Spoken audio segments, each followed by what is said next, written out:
Hi అండి. బాగున్నారా అందరూ? నేనైతే ఒక చిన్న టిప్‌తో మీ దగ్గరికి వచ్చేసాను. మా పాపకైతే పేర్లు స్టార్ట్ అయితున్నాయి ఇప్పుడిప్పుడే. ఒకటి అట్లా అవుపడింది.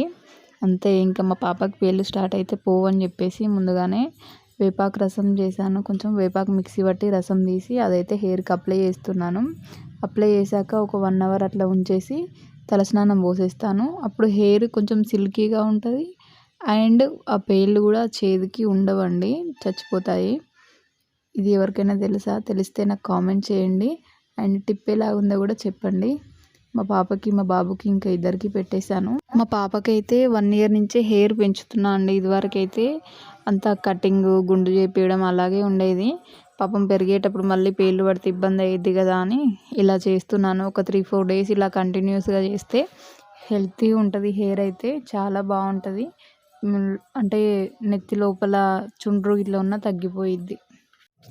నైట్ అంతా అప్లై చేసే ఉందండి వేపాకు రసం. చూడండి మార్నింగ్ తలస్నానం వేయగానే ఎలా ఉందో, షైనీగా ఉండిద్ది హెయిర్, స్మూత్, చాలా బాగుండిద్ది హెల్తీగా. మీకు కనుక ఈ టిప్ ఎవరికైనా నచ్చితే ట్రై చేయండి తప్పకుండా మీ పిల్లలకి. నా వీడియో నచ్చితే కనుక లైక్ చేయండి, షేర్ చేయండి, కామెంట్ చేయండి, సబ్స్క్రైబ్ చేసుకోండి ఫ్రెండ్స్. సపోర్ట్ చేయండి. Bye bye.